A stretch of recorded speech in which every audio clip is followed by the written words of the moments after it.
I don't want to take any more time, so I'm going to turn it right back to Alicia and just say thank you all speakers and participants. Wonderful. Thank you so much, Director Ryan. Alexa Smith, would you please provide us with our webinar logistics for our audience? Absolutely, and thank you for passing it on. I'm going to get this queued up so that we have a visual. Just a second. Okay.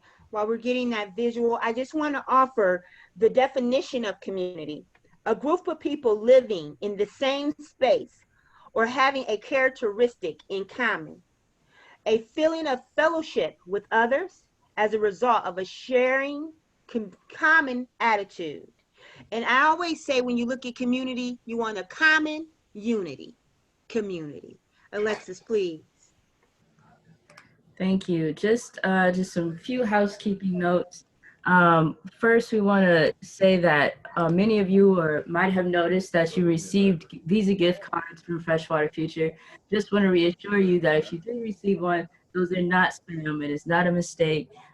We thought it would be fitting, because we could not be together in person and share a meal while we learn and discuss, that we would provide lunch on us. So if you did receive a Visa card, you know, please enjoy, get your snacks. We want you to be comfortable while we're together.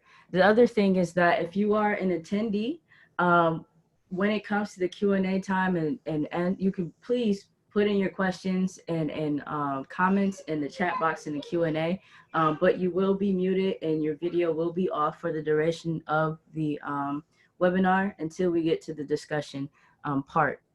And then finally, all of the resources and information from previous and current sessions can be found on our website here at www.freshwaterfuture.org.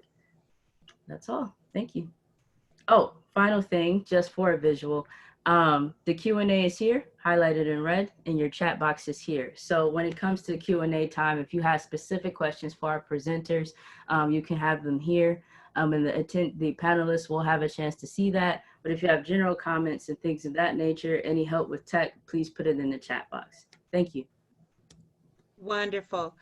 And again, thank you all for being with us. We do have a timekeeper. The voice that you will hear is the amazing voice of Mr. Brandon Titus when your time is closing.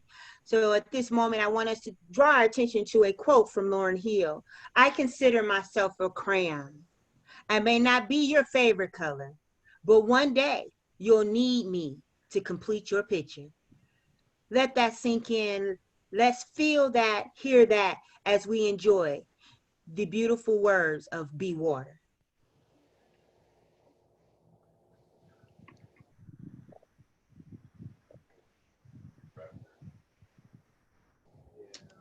Did it come up, Alexis? It's loading.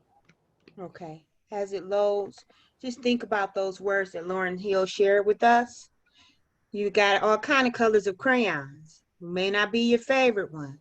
Believe me, at some point, you're going to need us to complete your picture.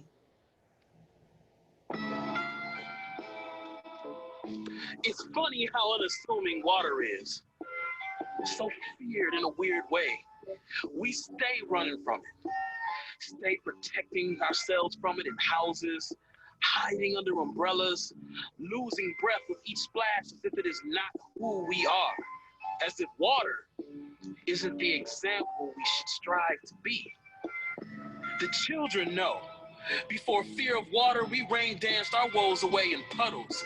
We created oases and pools where there were none. Hydrant with wrench turned man-made geysers before knowing bills and pressure and learning.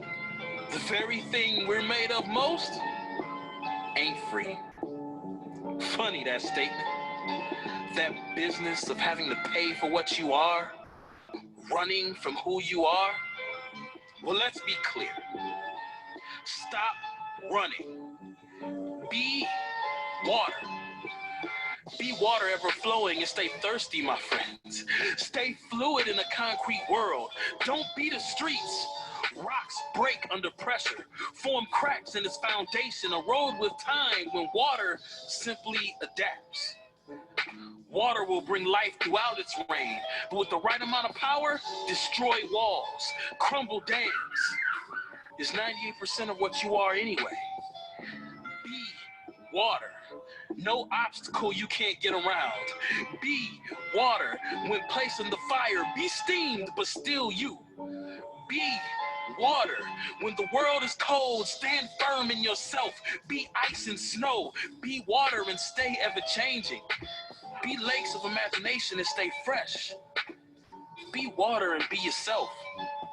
And rain dance in puddles again. Wonderful, wonderful. Do you recall those times when you would rain dance in puddles as children? Being water is just that, the enjoyment of something fresh, something that should be free. And at this time, we're so thankful. That comes all the way from Toledo, Ohio, by an artist by the name of Hunter Prey. And today with us, we have the amazing, wonderful Ramon Perez. As we talk about community participatory action, we understand that there has been harms, but there is such healing. And we want Ramon to share with us the stories from Toledo, Ohio. Ramon? Yes, good afternoon, and thank you, Freshwater Future, for creating this opportunity to talk to everyone about our story here in the Toledo community. I'm a community organizer with the Junction Coalition, and basically mobilizing engaged residents, kind of like a social arsonist. So we've been working really hard and strong on having community meetings to bring attention to the issue around water affordability. And this story goes back even as far back as 2014, when we had our water crisis. Nearly 500,000 people were without water, couldn't use it to bathe, drink, brush your teeth, anything. And if you can imagine the impact that that was having, primarily on the elders and our children, and primarily in the communities of color and low income areas. It was devastating. And as a result of that, a lot of folks began to raise the right questions, what the hell's going on? Why is this happening? And so part of that education with community members was talking about the algal bloom that hit. This was around August, and what was causing that. And so pretty soon we started to learn about CAFOs, these concentrated area farm operations, and how their runoffs with phosphorus and nitrates were running from the rivers and streams into the Lake Erie on the west bank of Lake Erie along Toledo that feeds us our water. And it was very upsetting because they had nothing to do with that. But we were suffering the consequences of that. And not only in not being able to drink the water and not having safe water, clean water, but also having to pay for it. So in further community meetings, we were able to discover that Toledo did a infrastructure upgrade, separating water and sewage, $500 million. And then the treatment of the water, the chemicals that go in there, another $500 million. And again, this was being put on the backs of the water consumers. And again, the communities of color and the low income communities were, triple time hit by this. And so what we ended up doing was deciding that we needed to go to where the decision makers were at to fix this, to make it right. And so we've been working really hard with city officials to address this issue. But in the meantime, while this was happening, we were dealing with families in the community who Ramon Perez, you have 1 more minute. One gentleman was 2 years without water, and come to find out that the city misdiagnosed his shutoff thinking that his water line was on his side was the problem when it actually was the city's part. We had another family with children who there was lead line replacement, and they were not properly informed of that. And so they ended up drinking the water, and the child had to be rushed to the hospital because she had side effects and really bad health issues. And of course, you know, the stories go on and on related to that. And so we're still fighting the fight. We're going to keep fighting the fight. When the COVID hit, we pushed to make sure that no waters, a moratorium was put in place. So those were some of the fights that we pushed and fought for. Those are reactionary fights, but they're important fights. The long run is to get funding into the neighborhood so that we can address the water affordability.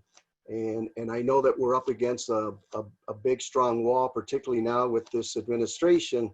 And the only way I can sum that up is, you know, white supremacy and privilege are deeply ingrained in the U.S. public policy and remain pervasive forces that are contributing to the issues that we have to address.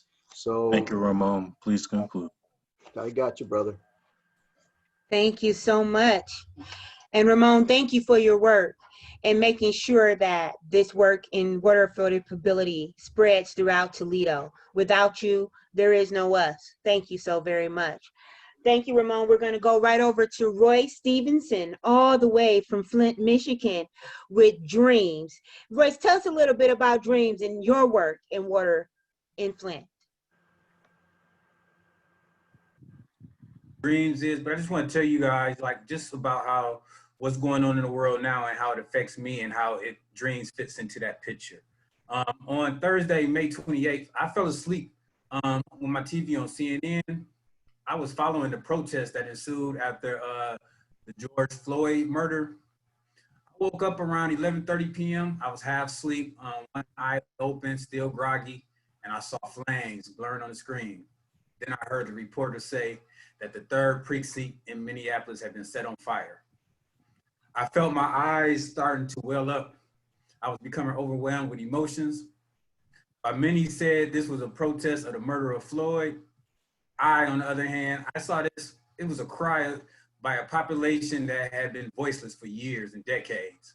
They were frustrated with the marginalization that they had witnessed over the years. For years and decades, they have been deprived of the resources necessary to live the quality of life that caused many immigrants to come to the United States seeking an American dream. And now they were speaking up to the best of their ability.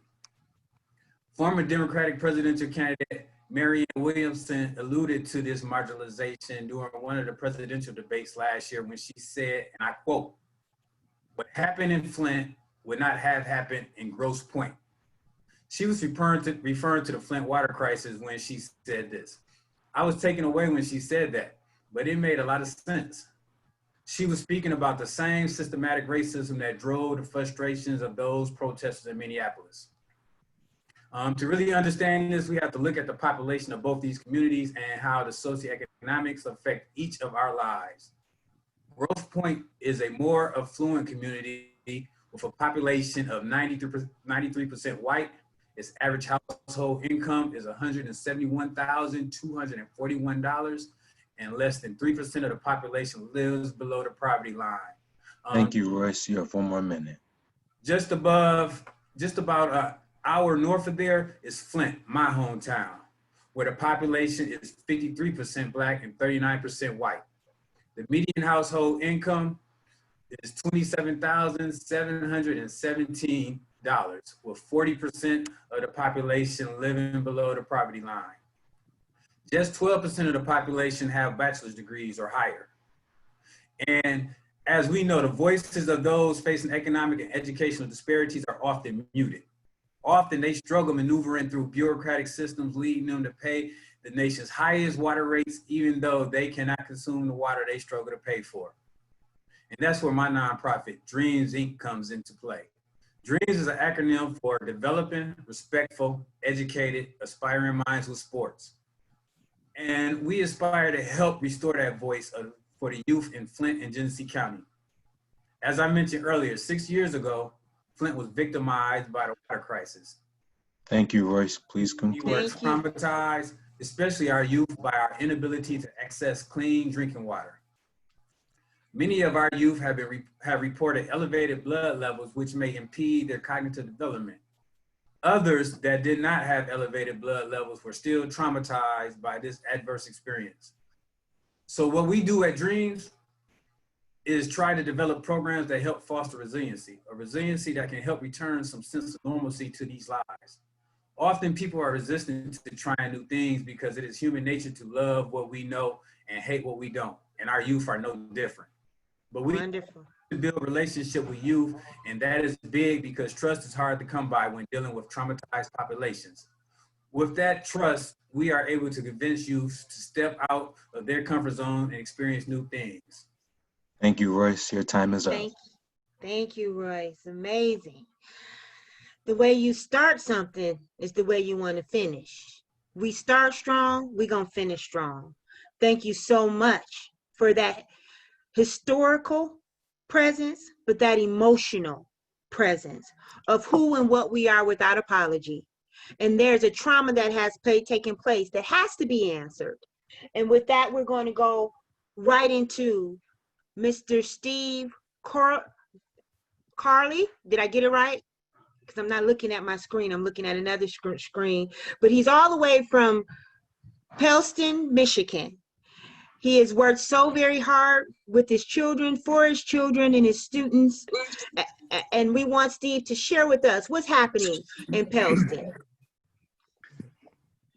Well, thank you guys. I am a science teacher in Pellston, Michigan, and I work closely with high school and middle school students.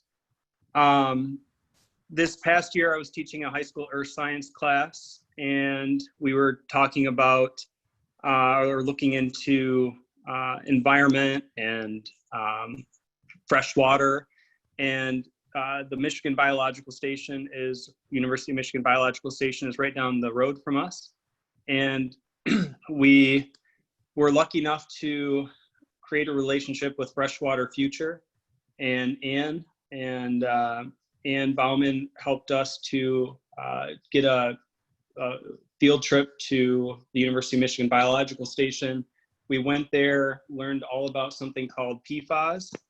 And when we were learning about PFAS, we learned all about the negative impacts on health and on drinking PFAS for an extended amount of time.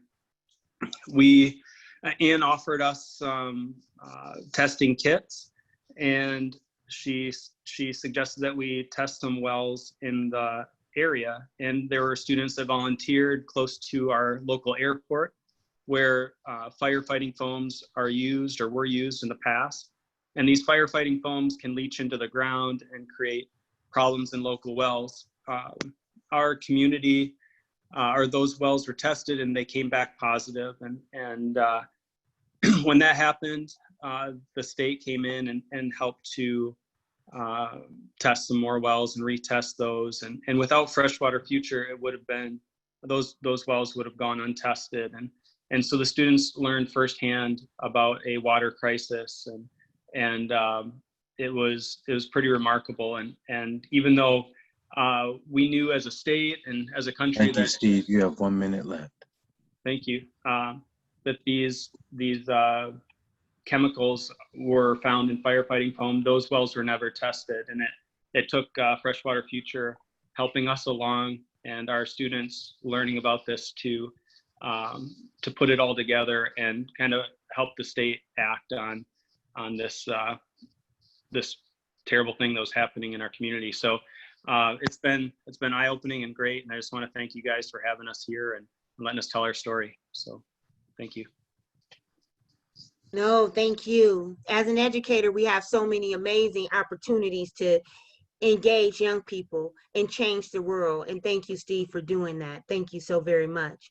Well, we were going to go right into our speakers at this time. We have some other panelists that will possibly join us.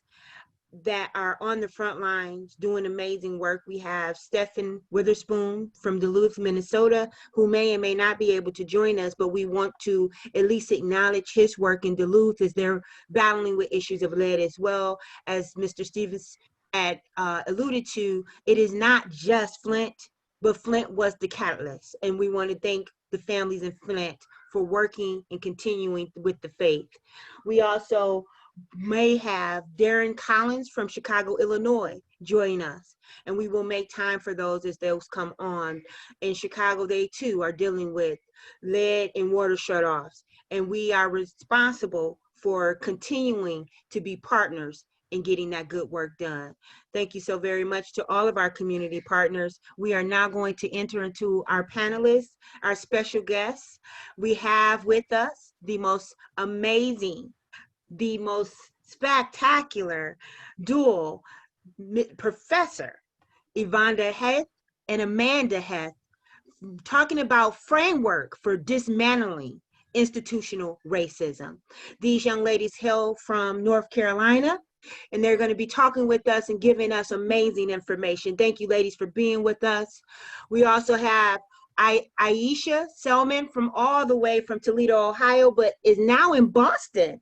And she has relocated on us, which my heart is heavy, but we know that she will be with us in spirit and in love always. And she's going to be talking about what is equity from a community lawyering perspective and more. We have the esteemed Donald Wiggins Esquire. What is community benefit of water affordability? Very thankful to have this young man with us all the way from Columbus, Ohio, but has been doing regional work all over the land. And last but not least, Nina Sassy may and may not be with us. She was not feeling well, but that means that we will have more time together.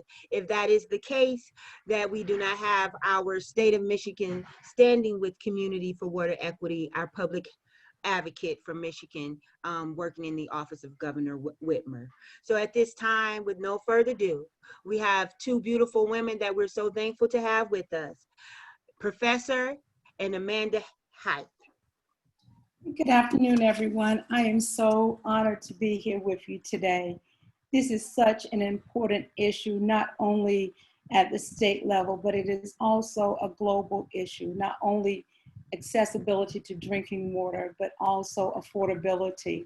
I have some of my students are present from the Contemporary Global Experience course that I'm teaching this summer. So I want to encourage them to use this as a case study, as not only this issue, but also how communities are moving forward to address the issues. So please take notes, students who are here with me today. I want to also say that when I started this initiative, so to speak, I saw everything that was happening with Black Lives Matter and with systemic and institutional racism, and I wanted to do something. And I said, what can I do? So I tried to put together all of the things that I've done in my career, and from being a congressional aide to teaching civics and government to working at A&T. And I came up with this framework, and it has now become a model. And I want to also say, I talked with a gentleman on Tuesday in Durham, and he has also created a platform on how to dismantle systemic racism. So initiatives are being made to address these very important issues. Now, so when I'm presenting this, please look at it as a framework, as a model. And I've asked Amanda, who happens to be my daughter, to come in and specifically talk about the health effects and in dismantling institutional racism and the impact that the environment plays on it based on her training and expertise. We will not get through all the slides. I will tell you that, and we're not going to get through all the institutions. But so let's go ahead and begin. All right, now this is the implementation. So what this does is it gives you a guide for an institution of how to dismantle racism within an institutional organization. So think of it that way, and it can be manipulated and changed. So you want to identify the patterns of structural racism using history, surveys, data as indicators What that specifically means is that whenever you see disparities in employment, and in this case, the affordability of drinking water or water, then that should be a red flag. And institutions should then go in and begin to examine and take surveys and then act. Identify structural racism within institutions using policies, laws, and data. So this is the replacement technique. Develop quantitative policies and procedures within institutions to end or eradicate racism that are measurable. Establish benchmarks, timelines for the implementation of policies and procedures to eradicate racism, and monitor it within that institution, because we look at racism as being a concept. So therefore it transcends time and space, and it is fluid. You're going to have periods where it's dormant, and then you're going to have periods where it will increase. Next, for the framework, I have institutions are held accountable through incentives and disincentives. And I also have in here for them to conduct what I call cultural impact studies. We know about economic impact studies. We know about environmental impact studies, which cultural impact studies really speaks to it from the perspective of the people in the community, as opposed to the benefit of the businesses and government and institutions. My next slide, please. Now, these are the goals that can be changed when we're talking about dismantling institutional racism.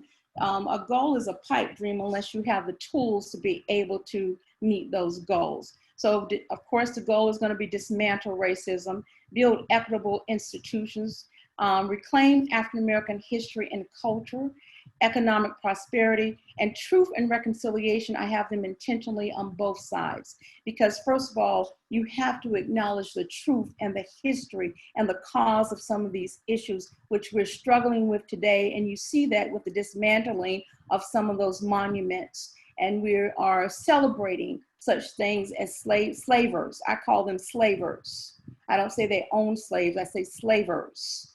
We are celebrating them. So we have to be truthful in acknowledging the history. And only then can you actually have reconciliation, where you have some kind of parity or equity.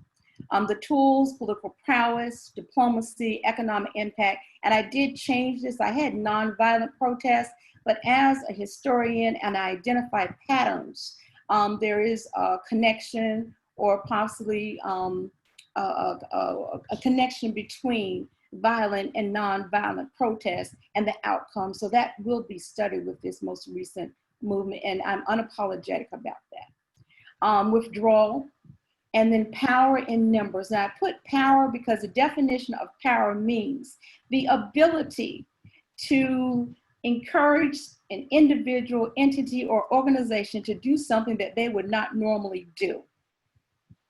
So that has to do with claiming that power, realizing that power, and understanding where that power comes from. And I have, again, truth and reconciliation is also a tool. So I'm going to try to move along. So the next slide, please.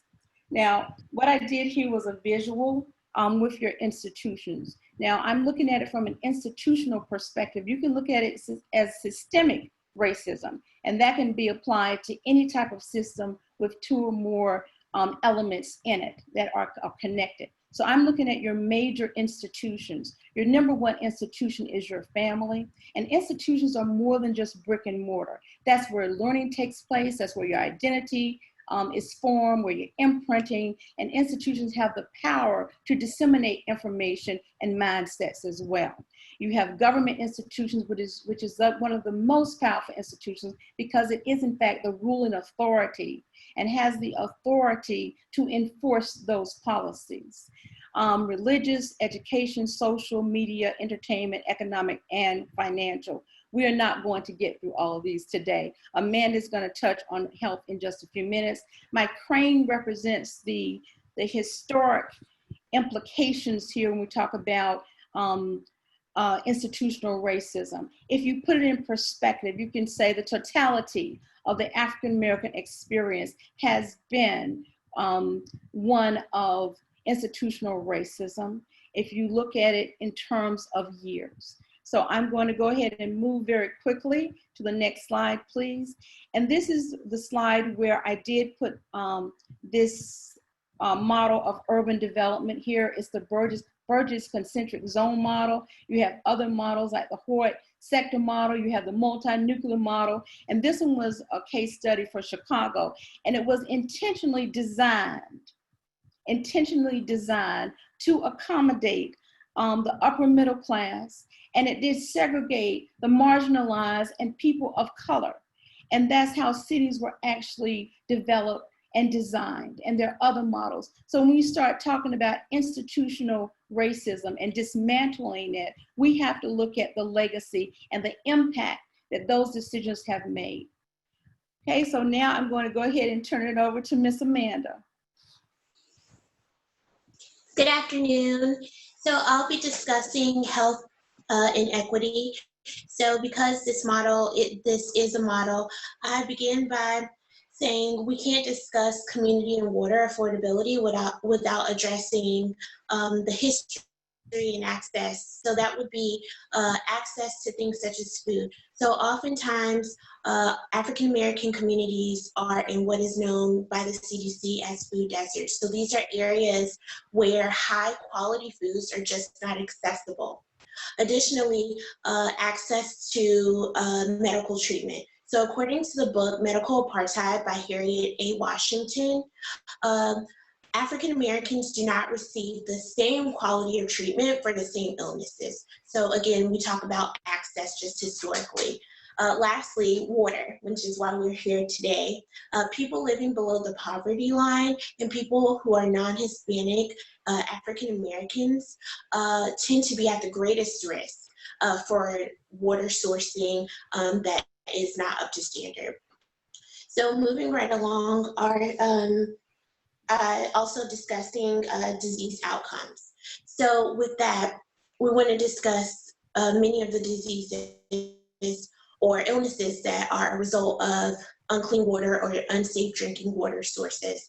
But first I want to mention that 286 million people in the United States get their water from public faucet systems. And that's according to the CDC, their report on water-related diseases and contaminants.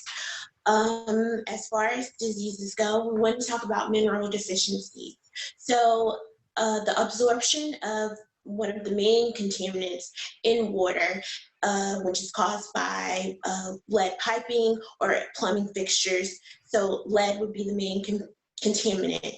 So lead is more absorbable when ingested and has more of an impact on the bony and soft tissue areas of the body when there are mineral deficiencies that exist. And just going back to access, so if we're not eating properly because we don't have access to high quality nutritious foods, then most likely we are mineral deficient. So not calorie deficient, but mineral deficient. And therefore we are at greater risk for that negative outcomes, illnesses that are a result of lead exposure through water. The body parts that are affected are typically blood, bone. The lead becomes absorbed in the bone. Bone is what makes our blood. Kidney, liver, and heart and brain as well. So when we talk about disease distribution and disparities, one of the leading causes of death the number one leading cause of death in the United States is cardiovascular disease. So lead actually does affect our heart and causes hypertension. And I just want to make the note that according to the CDC, African Americans die from heart diseases at a higher rate than their white counterparts. Lastly, I wanted to talk about asthma. So even though there's not a direct connection according to the CDC between asthma and lead specifically, you're at a greater risk for asthma, or if you're asthmatic events due to particulates, which we know there are a plethora of particulates that are in contaminated water, lead being one of the lead ones, but copper, and I don't want to get off on a tangent, but of course, other waterborne illnesses such as Legionella.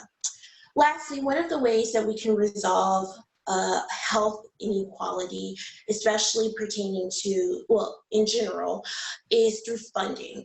So in this specific issue, funding for more research, funding for replacement of water fixtures throughout communities, and of course through the different municipalities, grant funding, which is currently in place now, but also education. So education from all levels. So educating communities on safe drinking water, what the smells of contamination would smell like, appearance of the water, as well as educating our healthcare professionals so that our healthcare professionals don't have biases as much as possible. So when someone who doesn't look like them or, Thank comes you, with Amanda. You have 2 minutes left. comes with a healthcare problem, you're more open to them, and you're making sure you're providing equal access across the board. So that would conclude health inequality as it relates, to community and water affordability. And I just want to thank everyone for allowing me to be here and present for you all today. If we have any remaining time, can we move to through the slides very quickly? And I'll tell you if you keep going for me, please, and we can squeeze this in. Here, if you go back one more for me. One more, please. All right, now, and I wanted to touch on this about coalitions and alliances, individual, community, neighborhood, institutions, local and state, which that's everything that you're doing. And if you could go to the next slide for me, please. And I wanted to touch on what role can non-government organizations play in clean water, water equity and affordability. Non-government organizations include such entities as corporations on this level. It can also include advocacy groups, service organizations, and even criminal organizations. And when we talk about access to clean drinking water on the global scale, that's where the criminal non-government organizations are more prevalent. So, and I also wanted to also is, and we already know that the answer to that, and we already know the answer to that. And this is the last one, is access to clean drinking water, part of the Black Lives Movement. And that concludes our presentation. Thank you, ladies, so very much. I want to let you know, Professor, that is something that I know we, the people of Detroit, just had some conversation with some young people as it related to the Black Lives Matter movement, and water has now been added as part of that agenda, from what I understand. There'll be more information about that in our coming webinars.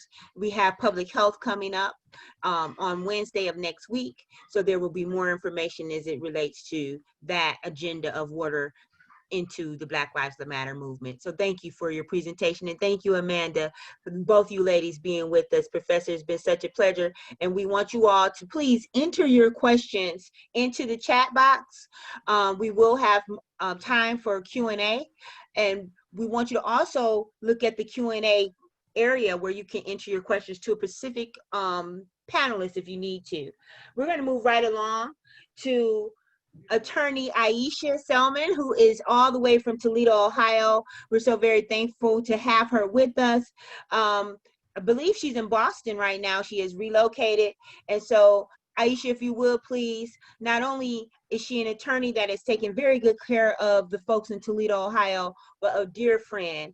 Aisha, we are now in your hands. Thank you, Alicia, for that very kind introduction. So Alicia asked me to speak about community lawyering and what we've done with the Junction Coalition in particular, and kind of touch on some of the water issues that we worked on. We also have another attorney from Toledo who will be talking about that. So I'll kind of focus on the community lawyering aspect of it. So like one of the ways that I do this presentation is like start to like kind of gather thoughts about what people think of when they think of community lawyering. And when I was preparing for this, I really kept thinking about the Flint water crisis in particular, and how many lawyers were involved in that, and how we still have poisoning in Flint. And I think I want us to like interrogate the role of lawyers in larger social movements, especially when it relates to things that seem to have like a clear legal answer, right? People were poisoned, they should get the remedies that they deserve, and yet the water system is still dangerous. So I guess we'll start with like the existing models and theories of lawyering. There are three that I've kind of researched and found. One is the idea that if we just had more lawyers representing disenfranchised people, everything would be great. We would have the right results, we would have the just results. The second is kind of more like the civil rights movement type of, impact litigation, that if we kind of have very targeted litigation and test cases like Brown v. Board, we would find just and equitable results.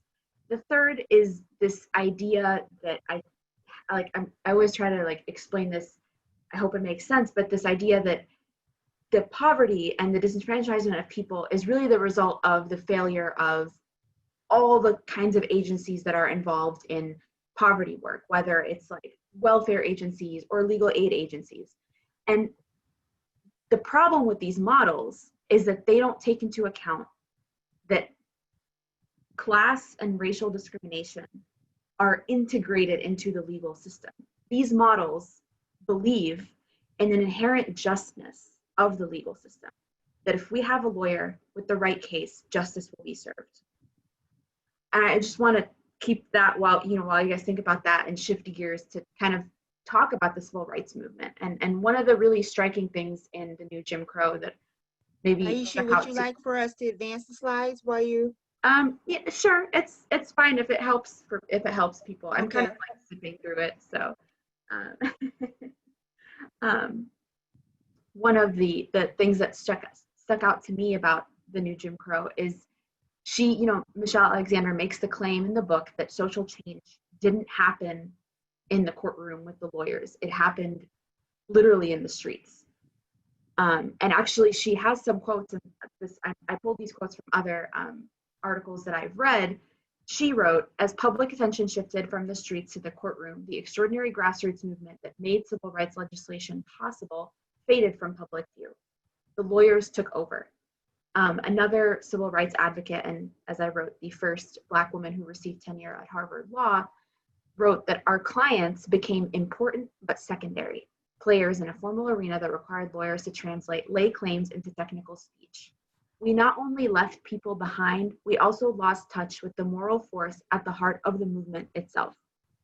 So there's this new model that I've been working on, that many people in Toledo have been working on, that is trying to shift the relationship between clients and lawyers, and shift the relationship between lawyering and social movements.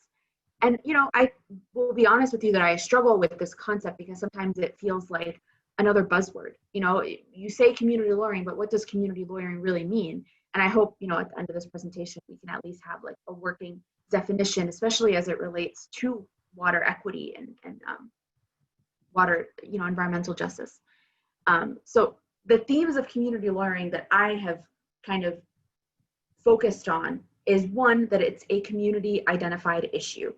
And sometimes that doesn't mean that like someone comes to you and they're like, okay, this is the issue that I want to work on. It means having a community identified issue means that you have been so integrated into the community that you're working in that you're able to understand what their real concerns are. So it's not like, this concept is always interesting to me, that the community identifies the issue. It doesn't always mean that they come to you and say, this is exactly what I want you to work on. It also takes some emotional intelligence to figure out what issues are really important to that community. The second theme that I try to build my work around is that the work builds power, capacity, and leadership in the neighborhood, in the community that you're trying to work in. So obviously, the big example of that is the Junction Coalition, and we'll go into other examples that we did with them about how it built the power and capacity of the Junction Coalition, and how the lawyers took a step back and let the coalition move the advocacy forward. The third is that it addresses a root cause of racial and class discrimination and oppression. And the fourth, and I think the most important, is that organizers and lawyers work together to transform the client-lawyer relationship. I think a lot of lawyering has this type of like context where the lawyer has all the answers and the client is just at the whims of the lawyer. And what's great about, for me, how I practice community lawyering is that I learn just as much from the clients that I work with as much as they receive my help. And, you know, again, the Junction Coalition is the perfect example of that. I have learned more from Alicia's leadership as much as I hope that I have helped. So the definition that I use, my working definition, is to use legal advocacy and organizing to help achieve solutions to community identified issues in ways that develop local leadership and institutions that continue to exert the power to affect systemic change. I hope that kind of made sense. So in community lawyering model, who do we work with? Here, I always try to work with organizations that are ultimately committed to a larger movement of shifting power. So, you know, not every nonprofit is interested in that. And I think it's important to keep that in mind if you're trying to have a community lawyering, community-based legal practice. In the community lawyering model, what do we do? This is the fun part for me on all the kinds of things that you can work on as a community lawyer. We do policy advocacy, we do research. There's litigation is obviously a big part of it. But again, like I think when you think about like, okay, the Flint water crisis, there was all this litigation, but where was like the lawyers supporting all of the organizing efforts that was going on? Community education, that's a big part of what I like and enjoy doing. What's important though is what we don't do. We don't solve issues behind closed doors. We involve the leaders in the community in the decision making about whether it's litigation or policy decisions. And I think that's really the core of community lawyering, that you're not just doing things based on knowledge that only you have, that you're not even attempting to share with the rest of the community. Because the ultimate goal of community lawyering is to increase the skills of the community and its organizers, which requires that they are more interested, that they participate more in the work, even when there are complicated legal questions and issues. And of course, this is not easy. So the question is always, how do we work together in that model? And I'm sure if anybody has like done even brief research, the relationship between lawyers and community organizers has not always been very strong. In 1994, I'm just reading this because I will forget it, William Quigley, who was a very innovative lawyer at the time, interviewed community organizers across the country and published his findings in the Ohio Northern Law Review. And some of the reflections I've included, feel free to send this, Alicia. I won't read everything, so I don't take up much time, but they were really revealing to me in how much tension has existed between lawyers and community organizers. I don't know if you guys want me to read the quotes or they're really long. We will definitely share it out, that we have your permission with our audience. It'll be part of the slide presentations. Yes. Perfect. Yeah, there's like a few. But one of the big things is ultimately they found that the organizers would be frustrated with the lawyers because the lawyers created a dependent relationship, that like this organization could not exist without the lawyer. And that's not part of, you know, creating a new movement where a people-based movement, right? Because as we said, as I established, I think earlier, is that the real social change happens through social movements. It's not that, okay, you might have a great legal decision, but if there isn't the push, and actually the Black Lives Matter moment is the perfect example of that. Like a lot of police departments have already banned chokeholds, but they still continue to use chokeholds because there's no real accountability for the police officers who are engaging in this murderous behavior. And now you're seeing like a movement build among people to push for that change, even though the policy has existed. The right policy is already in place, but without that people power, there's no enforcement. It's not particularly effective. That's right. And the last thing that I think is really important in how we work together, besides, you know, making sure that it's an equal relationship, I think is accountability. to your own self. Like, I think, and I tell this to other people, especially as, you know, now I'm leaving, and so I'm kind of transitioning a lot of others into this work. The biggest thing that I focus on is like, how are you showing up in these spaces? How am I perpetuating some form of racism, sexism, homophobia, classism in my view of with my relationship with the community? That's really hard to do. It's not, I am questioning myself all the time, but I think that's really important if you want to do this work in the right way. I included some examples of how how ABLE, my firm, has engaged in community lawyering, particularly with the Junction Coalition. Maybe Alicia, some of you have heard from Alicia about St. Anthony's, which was this really large former Catholic church, I believe, in the Junction neighborhood. Its demolition was going to be a huge loss for the neighborhood, especially in a neighborhood that is already seeing a lot of demos. There were also like environmental and health concerns with the demo, and ABLE attorney George Thomas, who I think will be speaking later, stepped in and assisted the Junction Coalition in halting the demolition, but he was not the center of the work. It was really Alicia's leadership and the Junction Coalition's leadership with the support of George that pushed they saved the building. The land bank ultimately purchased the building, and the attorney in the case simply assisted what was already an existing community-led effort.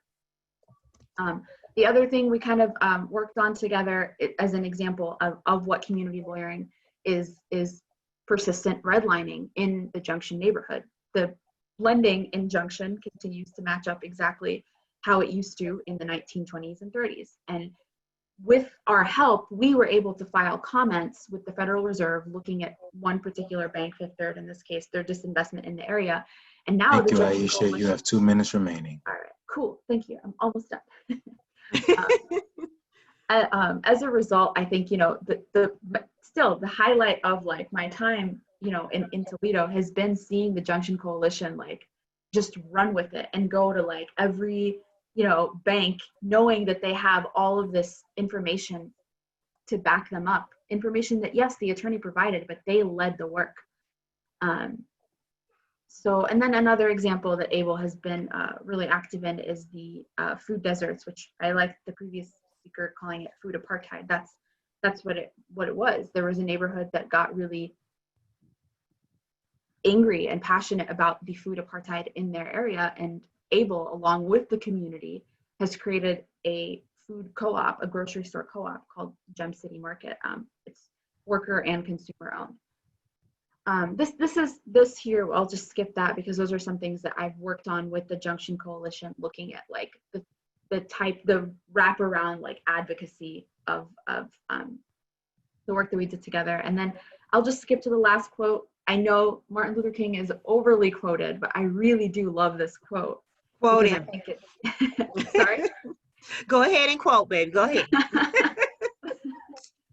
We've got to understand people first and then analyze their problems. If we really pay attention to those we want to help, if we listen to them, if we let them tell us about themselves, how they live, what they want out of life, we'll be on much more solid ground when we start planning our action and our programs than if we march ahead to our own music and treat them as if they're only meant to pay attention to us anyway. I think that's a perfect summary of community lawyering to me, and I hope that was helpful. Thank you. Any questions? Wonderful. We will definitely have questions. We have questions that are in the chat box for each and panelist that has spoke so far, and we're going to be addressing those. Thank you so much, Aisha. It has been a pleasure to work with you, and it's going to be a pleasure to continue to work with you as we have much work to do. Thank you so very much. Advocacy, organizing, identifying the issue for change. We move right along to our most esteemed Donald Wiggins Jr. Esquire. Not only is Donald an attorney who has the heart and vigilance to continue to do the work, he is also a board member of Freshwater Future, and so therefore always making sure that we are doing things in a lawful and ethical manner. And he comes to us presenting community benefit agreements, a step towards water affordability. Here you will hear Donald Wiggins Jr. Esquire. Donald, please go right ahead. Thank you, Alicia, and thank you to all the members and staff members of Freshwater Future for putting together today, all the sponsors and the funders for today's event. It's a great opportunity and a great privilege to be with all of you today, although digitally. I once again look forward to a world in which we can actually interact with one another and see one another and not be behind computers. But nonetheless, this is where we are today, and so we'll make do with what we have. So I'm talking about community benefit agreements, and community benefit agreements has morphed from the term that it was traditionally used in. Historically, community benefit agreements have been used for developers and for communities. Specifically, it was a contract that created a partnership between, let's say, the Junction community as well as the city of Toledo, which may be operating and acting as a developer, or another organization such as TED Construction, which is major here in Ohio. What it would do is it would ensure that the community would receive some sort of but some sort of benefit from the project that was being developed, as opposed to just the increase in market value. So as we know, public interest under eminent domain, under the Fifth Amendment of the Constitution, has morphed to mean public benefit. Public benefit is broadly defined, which means as long as there's an increase in value, it's okay in order for the government to take property, to seize it, condemn it, and then to repurpose it by passing it along to a third-party developer who in turn will build a property, with oftentimes a skyscraper, a commercial property. Sounds great. Neighborhoods change. Taxes go up due to the tax base goes up due to the fact that you now have a commercial development. But that's not quite how it works. A lot of times there are multiple people that are involved within this agreement and this arrangement for developments. There's winners and there's losers. In short, community benefit agreements help to remedy the problem, or the traditional problem, of benefits versus burdens.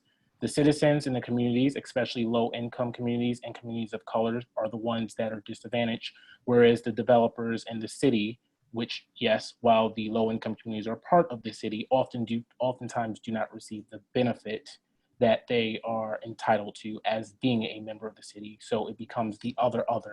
Those who are more well-to-do and those who have more resources are able to benefit from developments that occur. Next slide. Attorney Wiggins, thank you. Yes. I was going to ask if you wanted us to advance. I'm sorry. And so the scope and benefit, as I said, it typically defines specific benefits that the developer guarantees to residents of the affected neighborhoods. A lot of times you will see this in the low-income housing capacity. In exchange for receiving a tax credit or a tax incentive, the developer will promise a certain number of units will be made available at an affordable rate. Affordable being defined as some sort of percentage of the area median income. The benefits to the community should be well-paying jobs, affordable housing, childcare centers, health and recreational facilities, and educational improvements.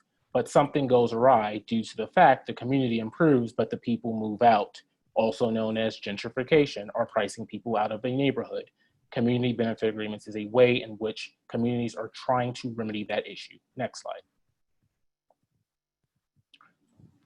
Again, this just shows a comparison between how community benefits agreements have been used historically in more of a real estate development sense and how they are being used now. It adds in another actor.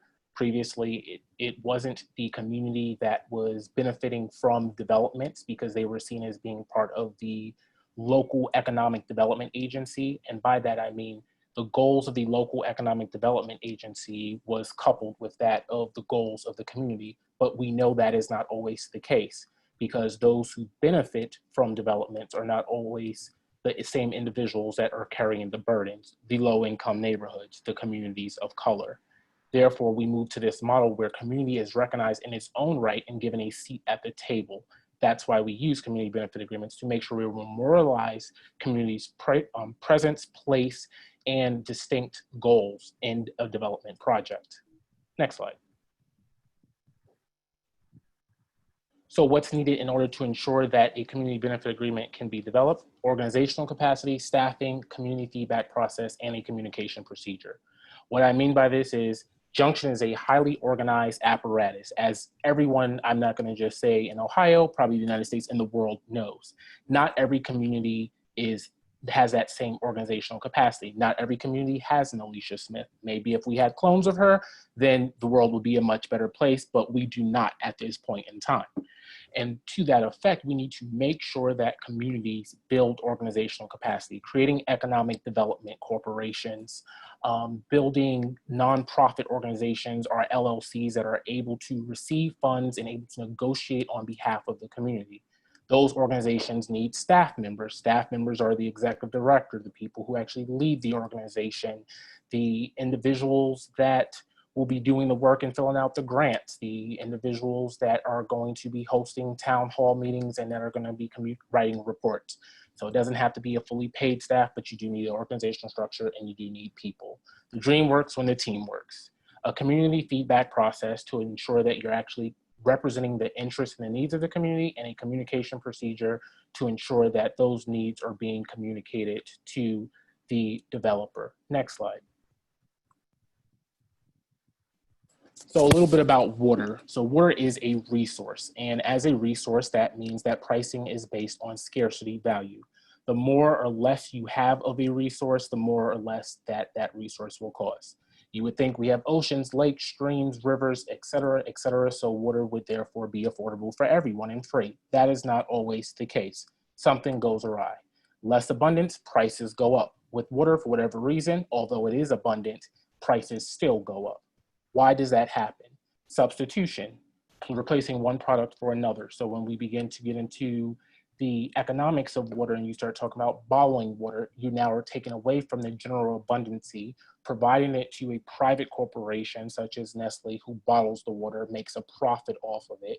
And then the amount of water that is left and the amount of water that is available is far less, as well as now the government is competing against private developers. In addition to market forces stepping in, there is also the issue of who actually pays for it and how is water actually priced. Whereas in the public setting, water is not priced to represent cost. It is priced at a cost reduction, meaning the government is eating some of the cost that it takes in order to manage a public water system. The government, as a regulator, means that the government should ensure equitable allocation of resources based on the highest and most efficient use and operate in the public interest. A public interest, as I'm defining it, not as the Supreme Court has defined it, is a public good is one that is shared ownership with all members of the public, and a public interest should be capable of being used by one without diminishing the right of another. Next slide. So what's going on and how the CBAs relate to water privatization? We're getting there, and we're getting there very quickly. Overview. Privately owned water systems serve about 12% of America, and in some places, such as Indiana, that is actually significantly higher. About 30 to 70% of individuals in Indiana, which is between 2.019 million and 4.72 million individuals out of 6.7 million individuals in Indiana, are serviced by private water companies. Why is this bad, or what is the problem with that? As long as you're getting water, water is water. That is not always the case. I'm going to jump over to the impact side. And as you can see, a lot of times when we do move to water privatization, there's a rate hike, there's often complaints of poor service, and then the cost of litigation to regain control is 2 to 3 times the amount that the city made when they sold the system or licensed the system for use and for control to the private water sector. Why are there rate hikes? Because although the Public Utilities Commission in Ohio, or the equivalent in other states, oftentimes regulate the private sector, the difficulty is that they allow for private water companies to include within their profit model a percentage, to include within their equation for rates a percentage for profits, up to, in Ohio, I believe it's 6%, unless that has changed. Meaning you're not just running a water system at cost, you are running a water system in order to make money. On top of that, A business exists in order to make money, to provide you with the good or whatever product it is at bare bones prices while maximizing board dividends. So what's happening, what's going on? Since the Flint water crisis, we should all be saying, okay, well, we're moving away from private water companies. We're gonna re-examine water policies and water companies. That is not the case. Since 2015, when the Flint water crisis really began to make national news, although as we know, issues like this do not happen overnight. It was long in the making. The Dow Jones US Water Index actually started to go up 5, 10, 15, 30%. Since Flint, and since every time there is a crisis, be it Toledo, be it PG&E in Arizona, the Dow Jones U.S. Water Index actually increases. So crisis increase the money that people are making. You would think it would go down. No, because it means there's an opportunity for private companies to step in to replace the traditional role of government in regulating and managing water systems and to increase their bottom line. What is the impact for cities? Yes, well, cities can eliminate utility infrastructure related debt by selling their water system, increasing city coffers, creating jobs and services for other, depoliticize a rate increase because they don't have to look like the bad actors. It is not always a good thing because it is carried on the backs of citizens. Next slide, please. Why does this matter? Rate increases matter because even as of 2 days ago, a Guardian article stated that it has been an increase in 80%, it has been an 80% increase in the number of Americans who cannot afford their water, and this is going to continue to get worse. The United States is one of the only developed countries in the civilized world in 2020 that does not have some sort of water affordability protection at the federal level. As you can see, in France, it doesn't matter how much the law has since changed, it doesn't matter how much your account is in arrears, your water cannot be cut off. In Belgium and Brussels, disconnections are only allowed after getting a court decision, which oftentimes takes up to 6 months, and still it is limited to a certain period of time. In Scotland, disconnections are not allowed for domestic use, but only for commercial use. So your bars and your restaurants. Water is considered a natural resource. Water is considered a vital resource. Water is considered an essential resource. As such, what that means is that other countries in the world are protecting water for individual use, to wash, to eat, and to cook. But the United States does not have anything in place that is similar. Cutoffs are allowed, period. Hence the parentheses. That is not an accident, it means period.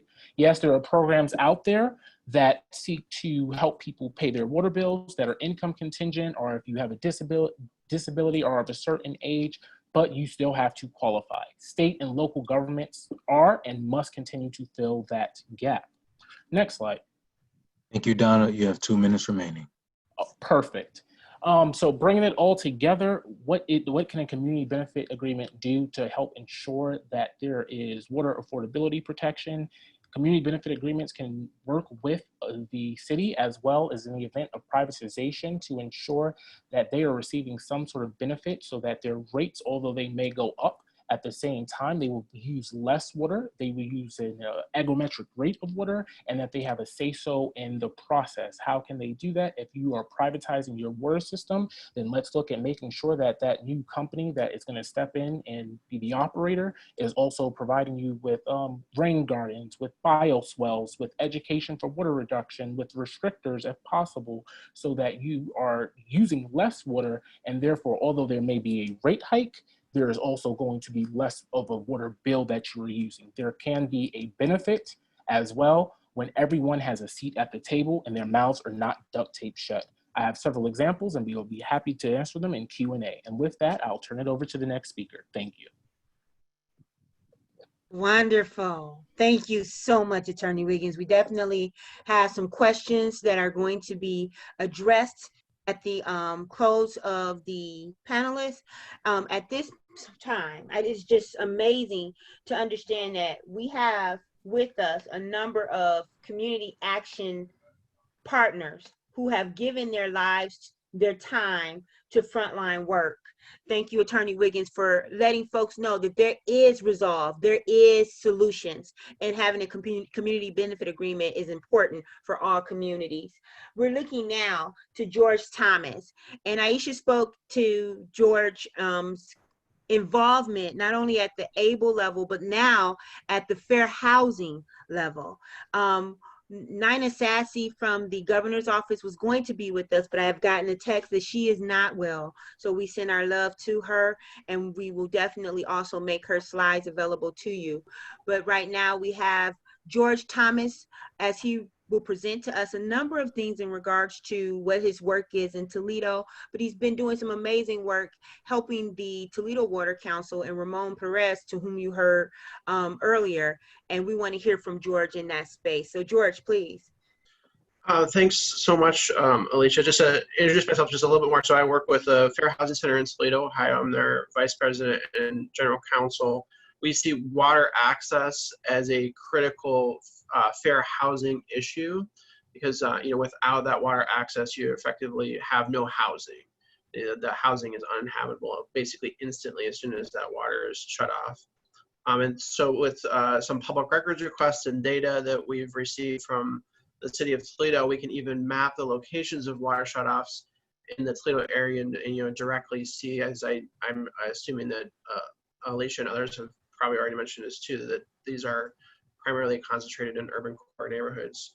But with all that said, basically my job is to find ways to effectuate what Alicia tells me to do. So that's where I'm and other community organizers like Ramon. So I just want to give like a practical example that we just recently achieved in the Toledo area. To give some context, like one of the great things about water advocacy, in my opinion, is that there's a great deal that can occur in local policies at a very local level. That's because in many areas, the municipality is the water provider. And what that also carries with it that it's municipal law, local municipal law, that sets many of the policies related to water access. That's very different from other things where it might require you in the Ohio area to drive all the way to Columbus, our capital, to try to convince people there, or maybe all the way to DC to try to convince people there. But this local ability to control this means that we can walk straight down to downtown and talk to our city council people and ask them to change things and organize with other people locally to ask for those kinds of changes. So just as one example, like recently, the community identified that this, critical concern with landlords being able to shut off water on tenants. So there's kind of like two ways that it would occur, at least in the Toledo area, which was an owner, the landlord calls and the water department just says, please shut off water services at this address. And because the landlord is the account holder, they can just do that according to the water department. So for many, many years, when I very first started as a legal aid attorney more than a decade ago, the rule had always been, well, the landlord is the account holder, so if they want to shut off their account, they can just shut it off. And that always seems absurd to me because landlords shouldn't be able to just evict someone with a water shut off. When the tenant called the water department would say, well, I'm sorry, maybe call the United Way or call legal aid. Maybe they'll file a temporary restraining order or file a lawsuit against the landlord. That's a really extreme measure and a measure that takes time and not everyone can always get access to. So let's go upstream, or let's back up for a second and say, why are we even doing that? And do other cities in Ohio do that? So lo and behold, we uncover that other cities, like for example, Columbus, Ohio, their municipality just says if the water department goes out for an owner-ordered shutoff and finds out, wait a second, there's a tenant living here, they just won't shut the water off. The end. Like they just shouldn't be allowed to do that. So that's one aspect of that municipal law that we incorporated just recently. We basically just sent the language, not from me to city council, but really from me to the community to like review and make sure they were on board with it, and then over to city council to ask them to enact that provision. And just really briefly, the other part of that too is for non-payment terminations.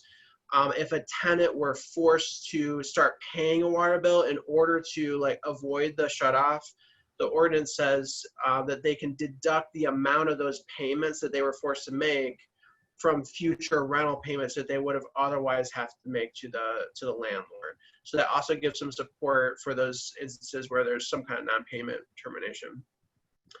But all of that, like, you know, we wouldn't have known about that. I wouldn't have known about that, you know, but for the feedback that, you know, we were getting from the community. And so, you know, all of that was informed by what the community was saying. And also we wanted to use it as an opportunity to empower, make people in the group feel empowered. So we even sent a support letter to the city council members, but the signers on the support letter, I may have drafted the language to it, but the signers were those individual community members. And my name was sort of like on the bottom of it, but there's those community groups like Junction and individuals in the neighborhood that were signing on and saying, hey, I'm the one, you know, asking for this to you, our local elected representatives.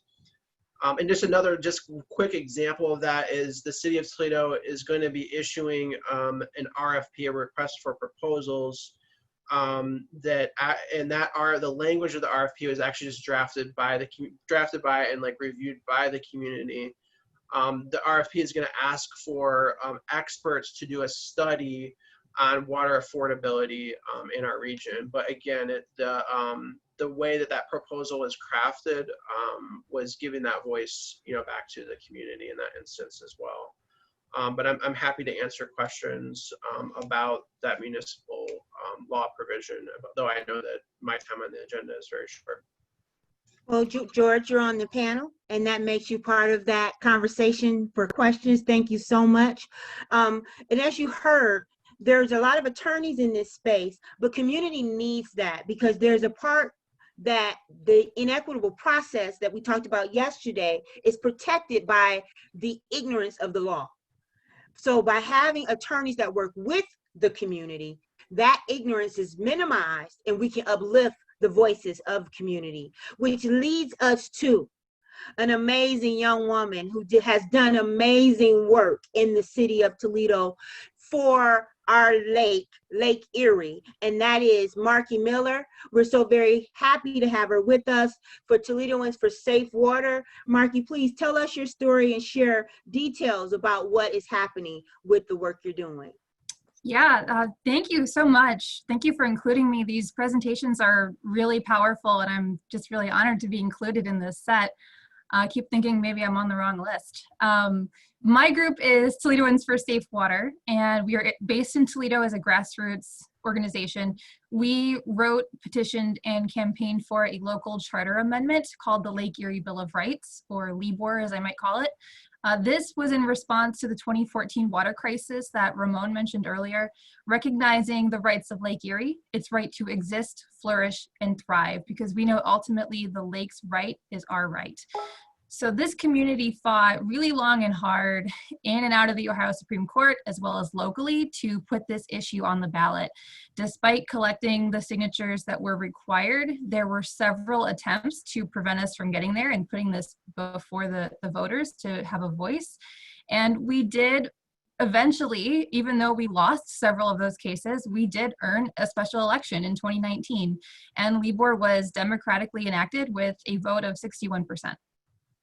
So we, you know, we really have a saying in the rights of nature and what I call the community rights movement, which puts the community as the central decision makers of what goes on in their environment and how things are structured. And that is that the system is fixed and we need to break it. Too often we say things are broken, and in reality, they're working just fine for those who created it. And it's definitely not working for us. So we see this in the way our state permits and regulates corporate harms against our water. We see this when corporations either write directly or intervene in the laws that we have to follow. Think of ALEC, big industry in giving input into our laws. And too often industry has a say in the regulations that they have to adhere to. And we also see this when communities like ours have to shoulder the burden and the cost of cleanup and treatment. And we reach a point where the water is no longer affordable and it becomes, no longer an equitable resource. And on top of that, it's not even drinkable or touchable sometimes. So we are paying for water that could actually put more stress on us by taking advantage of it. So when we have a bad system, we don't want to reform it, we want to abolish it, and we want to create a better one that's rooted in equity, justice, and sustainability. So we turn to the rights of nature as a paradigm shift. Under our current system of law, nature is considered property. And this structure establishes a legal mentality around ownership rather than stewardship. And we no longer have a say when a corporation is given a permit to pollute. We don't have a say when courts don't allow us to have legal standing in addressing these issues and these harms. So LIBOR really wanted to change that. Unfortunately, although it was approved by voters overwhelmingly, the very next day, a corporate farm filed a lawsuit against the city of Toledo. And the ink was not even dry on the ballots when it wasn't on the books yet, and we had to see this lawsuit take over. I'll be brief with this story, but since that time that LIBOR was enacted, a single judge who claimed that on one hand, our law was this unenforceable value statement, also ruled that on paper, we had harmed the state of Ohio by wanting to protect our water, that we harmed their ability to permit and allow and regulate the rate of harm that we are exposed to and that we have to eventually pay for. So he did not acknowledge the impact on the 500,000 people left without water. He did not acknowledge the countless number of people who remain in that situation, who either have access to only bad water or do not have access at all to any water. And there was no mention of the harm to the lake itself.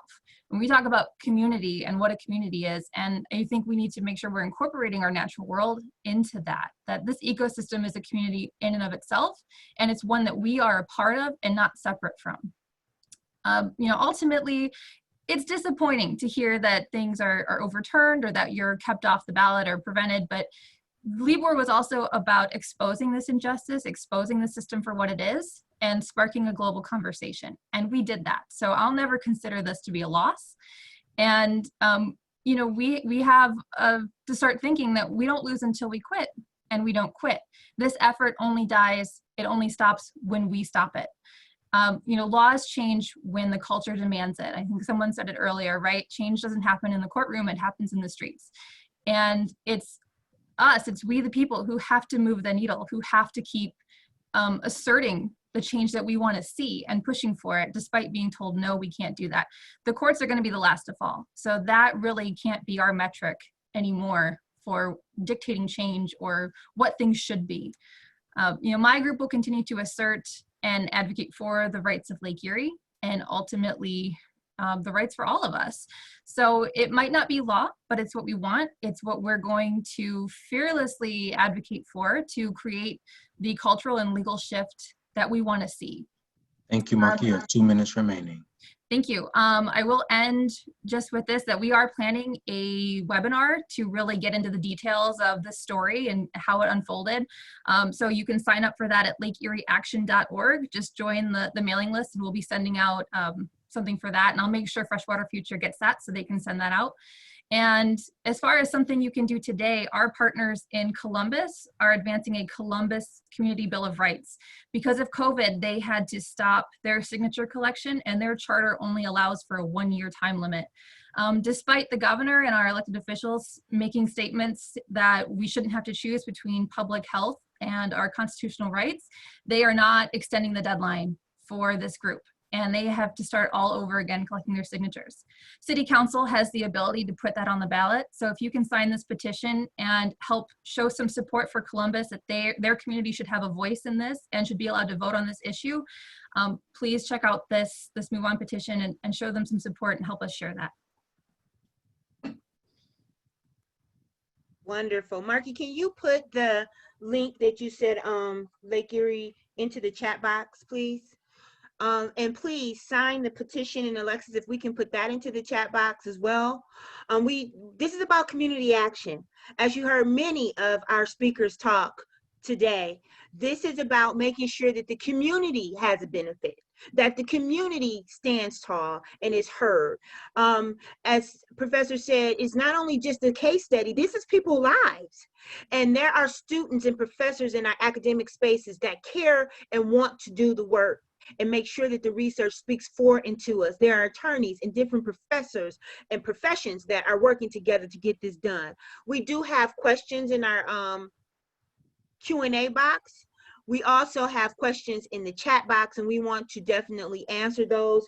We also have a question that we want to hear the answer to.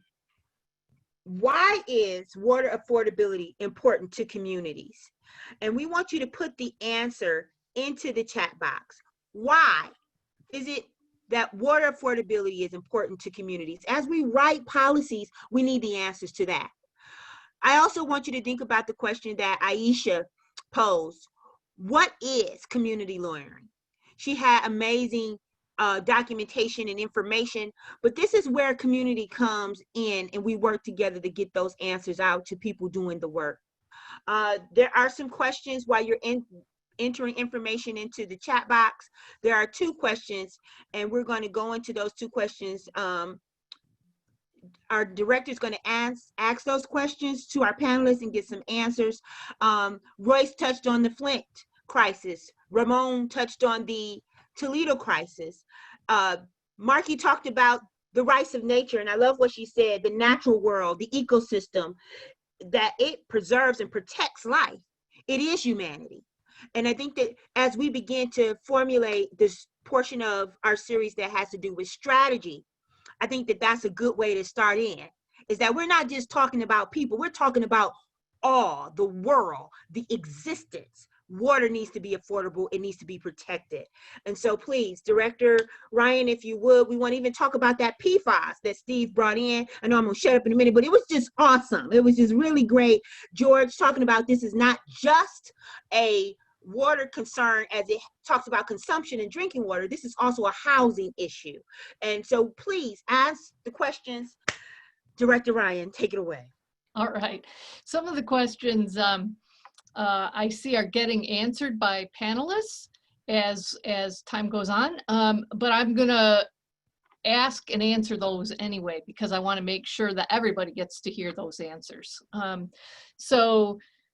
have a question for Donald. Donald, I know you answered this in the chat, but I want to make sure we get it out to everyone. Oops. Is there legal objection to setting water rates based on income levels? For instance, a progressive rating system whereby those with higher incomes pay higher rates and vice versa. This seems a more meaningful way to make water affordable than simply setting up delayed payment schemes for lower income folks that guarantee they will continually be behind in their payments. Donald, would you like to take a swing at that for us? Sure, and anyone else on the panel or in the audience that may have a different answer, please feel free to chime in after. There is no such program to my knowledge that exists like that, so there's no legal objection because there's not a program in existence. Most programs that I'm aware of, like HEAP, which is the Home Energy Assistance Program, and the water equivalent of that is based upon income level. And so you have to qualify for the program, and it depends on the availability of funds. The program is administered differently from state to state. In New York, I know, which is where I'm originally from, it depends on, even if you qualify, it depends on how much funds are available. In Ohio, I am not sure of the core tenets, but I'll be happy to get back to you on that, of how the water equivalent of HEAP, and I'm saying water equivalent of HEAP because I do not know the title offhand, actually distributes funds. I know it is income-based and it may also be resource-based. To that end, though, should such a program come into existence, I can also see an equal protection or a due process claim being made by those who would have to be subjected to paying more, that they are unfairly being targeted by the rate differentiation.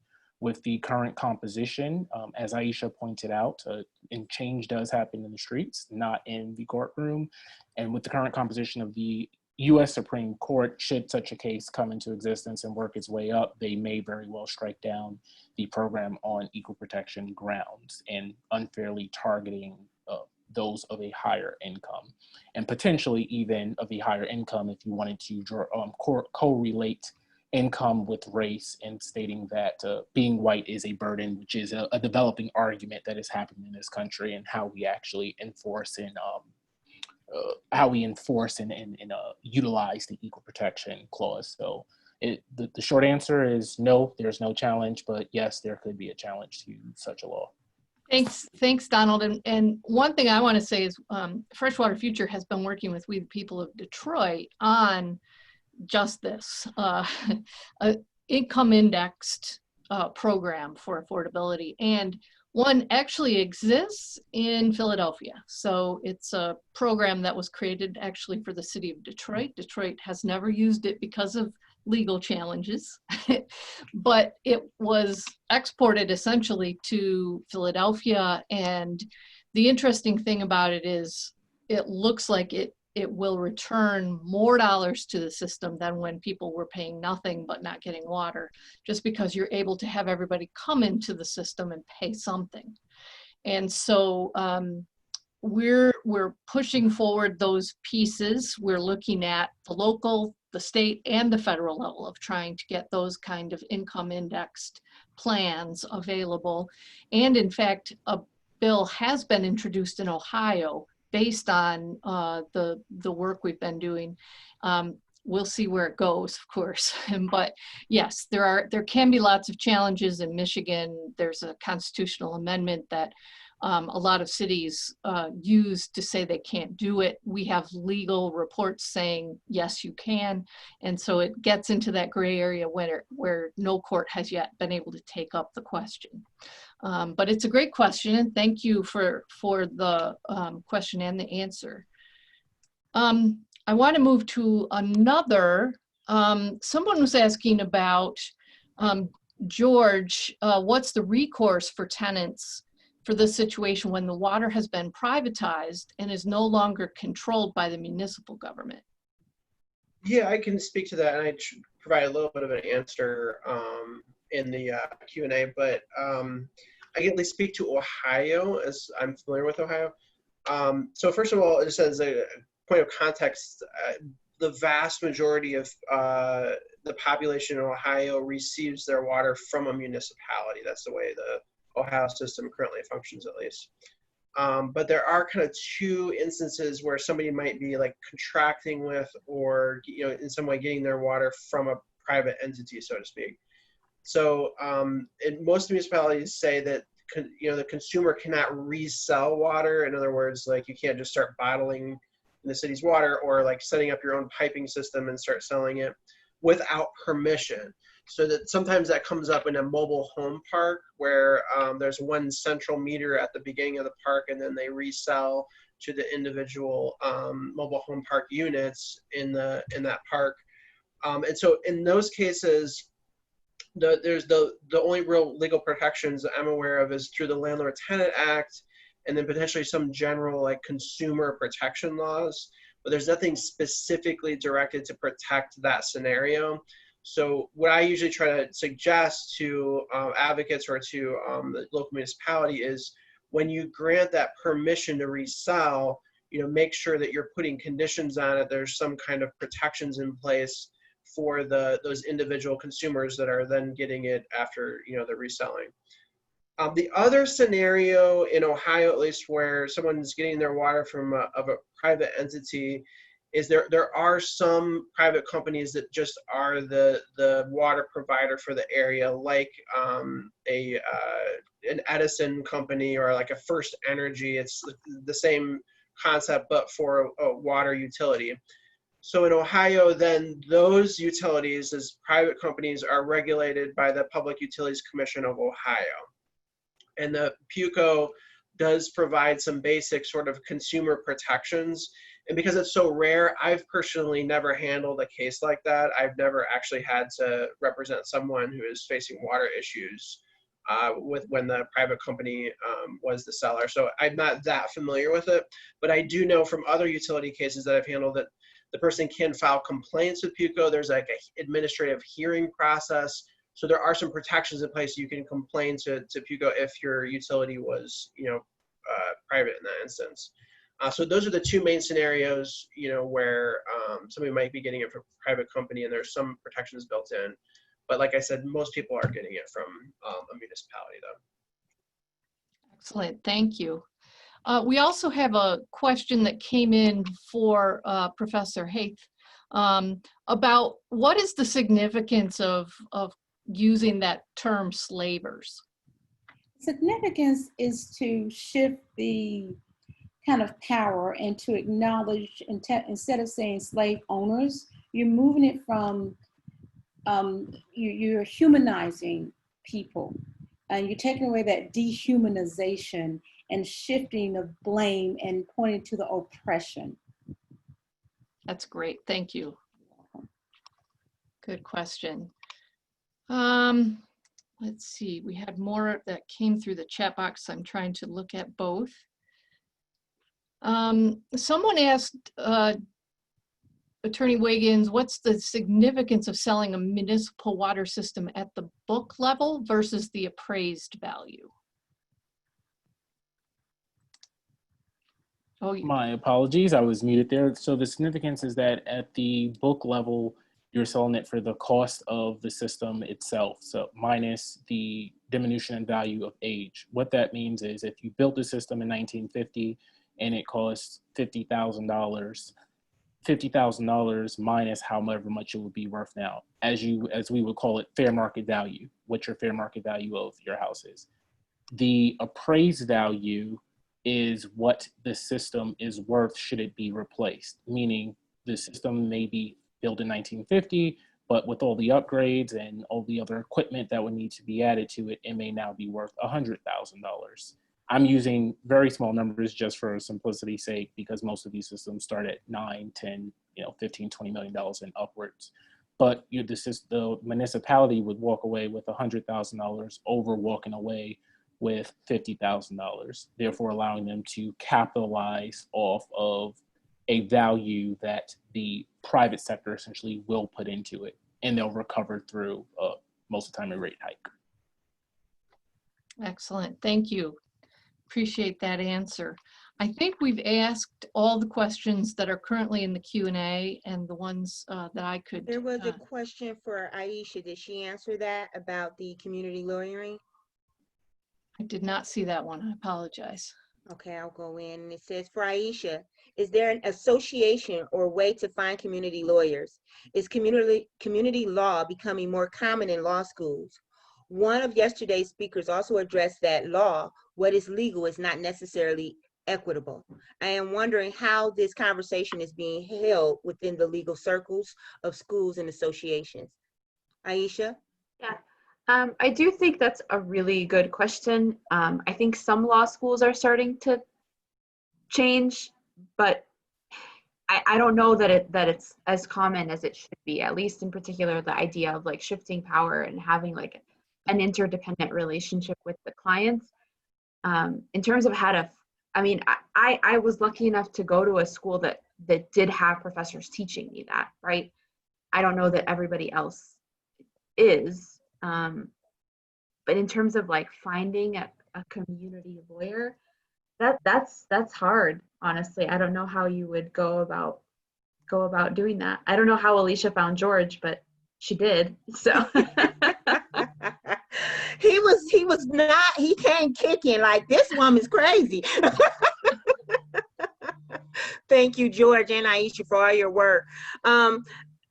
I do have a question that came to me. I don't know why they sent it to my phone for Marky, that it says that families are living without their water right now because of a lot of the harm and high rates in Toledo as it relates to the HABs, the harmful algal blooms. What is Toledoans for Safe Water doing in that regards?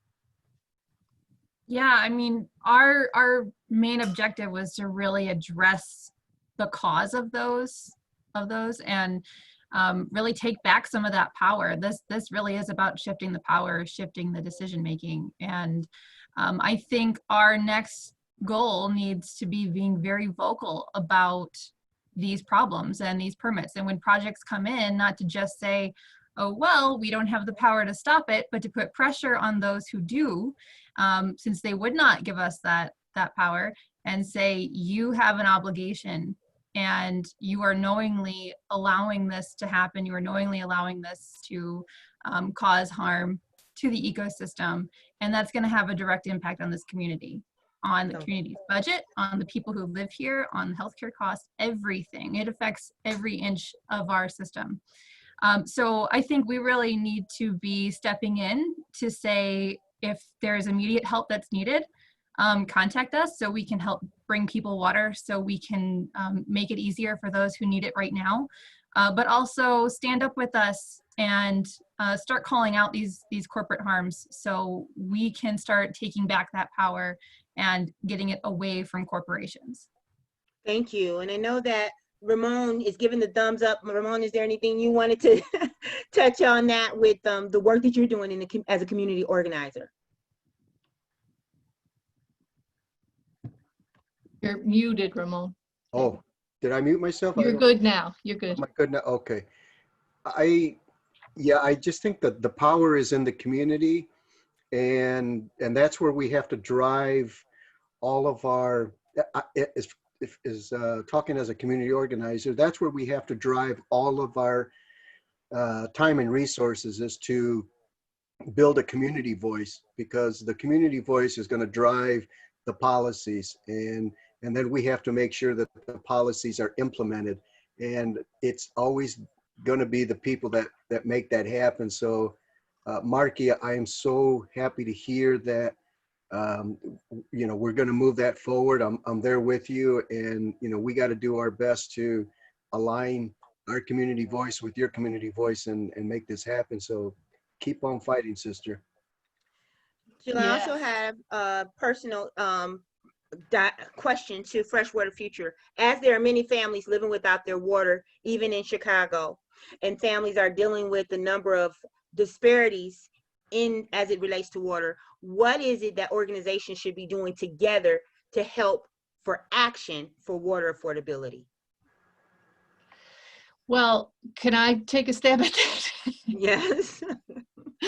So it's a great question. And I think that's really why we're having this series of webinars. So we've broken it up because we couldn't be together for a whole day. But as we get to next week and the following week, that's exactly where we're going to wind up. On the 6th session is all about strategy. Okay. And the water councils across states have been talking to each other and talking about, this is such a huge need and we have to come together to do exactly that, is figure out how do we bring ourselves together so that we're working on that affordability question, because it's not something you can necessarily tackle at the local level. Although I noticed we had a response about the question about those rates that vary by income. And so I want to just respond to that because it relates. So in Detroit, the Detroit Water and Sewage District, they say that legally they can't set a progressive rate. And so the question is, are they dodging the issue here? Yes, they are. There has been a complete legal analysis that is now available publicly from the Great Lakes Environmental Law Center and National Wildlife Federation. Of the ACLU and other attorneys in Detroit have also been working on this issue for a number of years. And basically it says that the laws that we're hiding behind don't really apply. So it is an uncertain question of law. In other words, it hasn't been resolved by a court yet, but we do think that municipalities have the ability to set those kinds of rates. And there is, in fact, a hearing coming up on Saturday in Detroit, and that's on the charter, the Detroit Charter. And there is some discussion about making changes to the charter that would allow this right in the charter. So there are things being done. I would suggest, if you're interested in more details about that charter meeting on Saturday, send one of us an email, we'll get you the details. But these things are moving, they're possible, but unfortunately there are multiple arguments and we have to work through them. Wonderful, thank you. Chrissy has let us know that there's another question for Professor in the Q&A. Yes, so Professor Haith, it says, I so very much appreciate your inclusion of the cultural impacts of water access, control, and issues.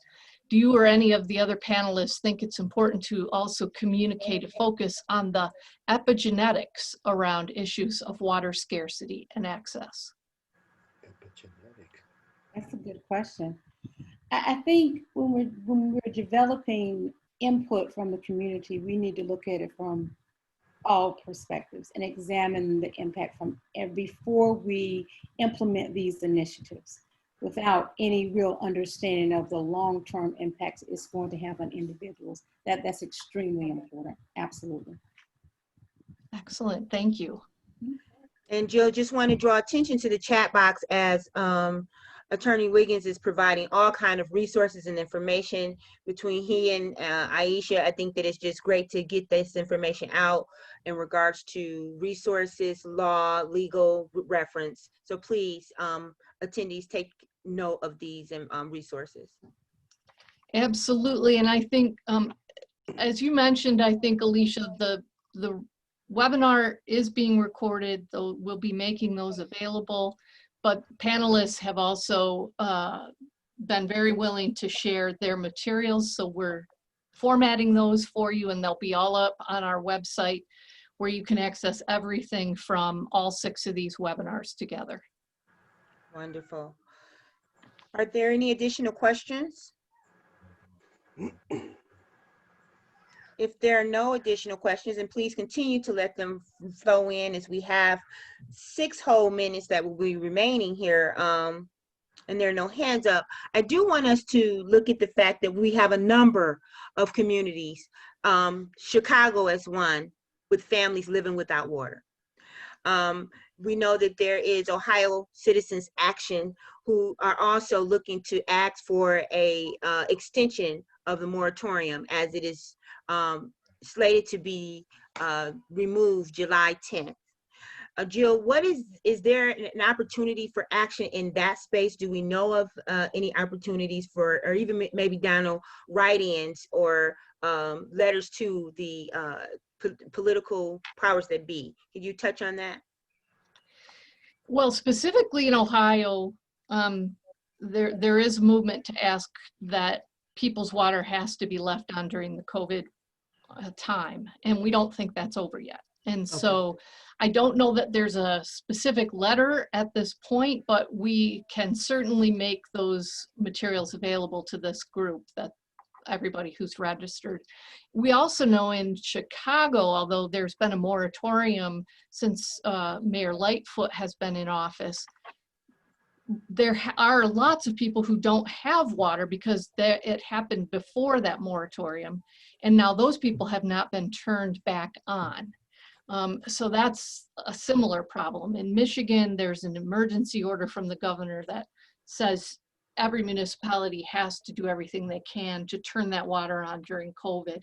And those are some of the things that we're very concerned about, because how each state looks at how long COVID protections need to be provided is going to vary across the region. But more importantly, we don't want anyone to be shut back off.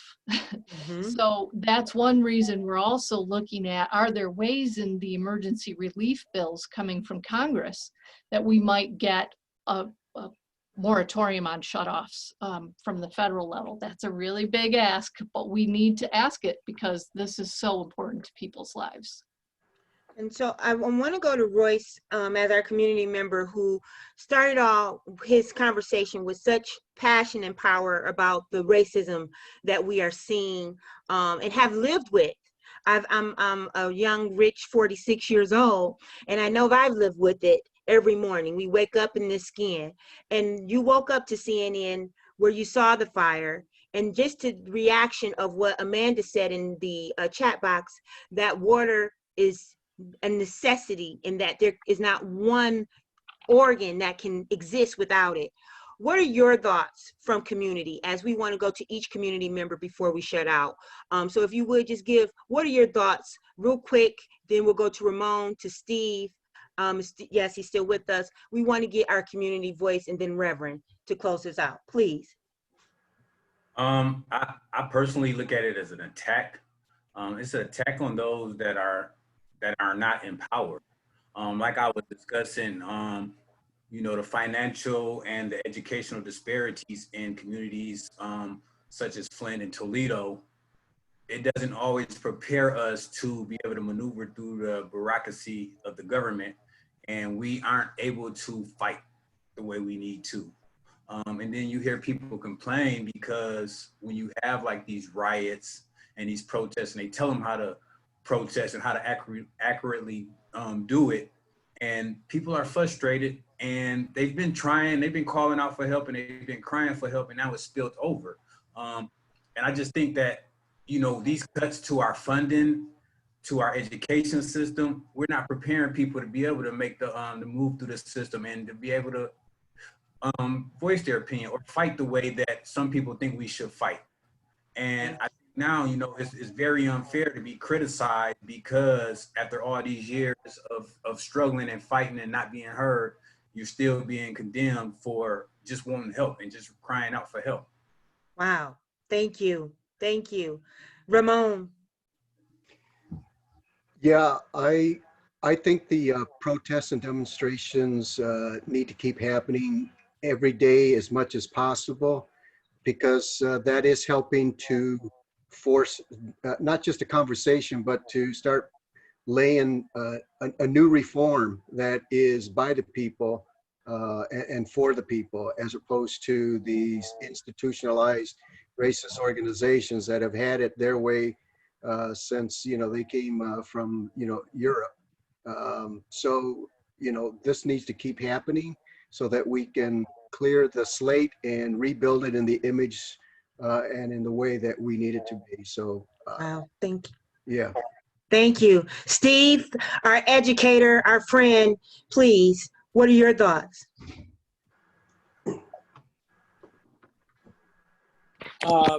Each morning I wake up and I turn the news on and I show my daughter and my son.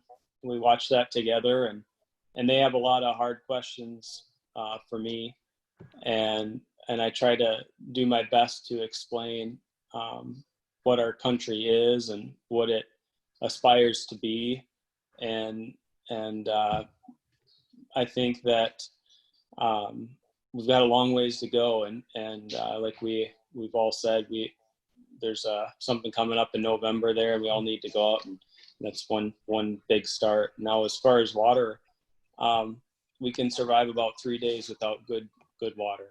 Yes, and we're working every day to we should have clean water, we should have fresh water, we should have safe water to drink, and that should be a right that we demand, and I think that we're doing the right thing on days like today, getting together and working together to make that happen. So, thank you so much. Thank you, Steve. Reverend Pinckney, this is right. at our 4 o'clock hour. Please give us something to close. After Reverend Pinckney's voice, you will be dismissed, and thank you for your presence. Reverend Pinckney. Thank you so much. You know, every day I wake up and I think about justice. And I always say, will we ever receive justice? Come on.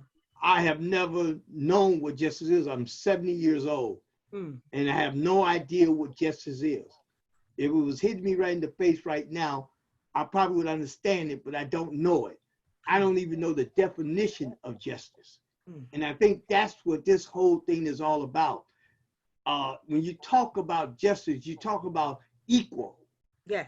If I go in the courtroom, I'm going to get the same treatment that this young man got. But I know we don't have a whole lot of time, but I want to hit on this real fast. I was in court. I'm a court watcher. That's what I do. And this young man was 16 years old. He had murdered a white guy, murdered his stepfather.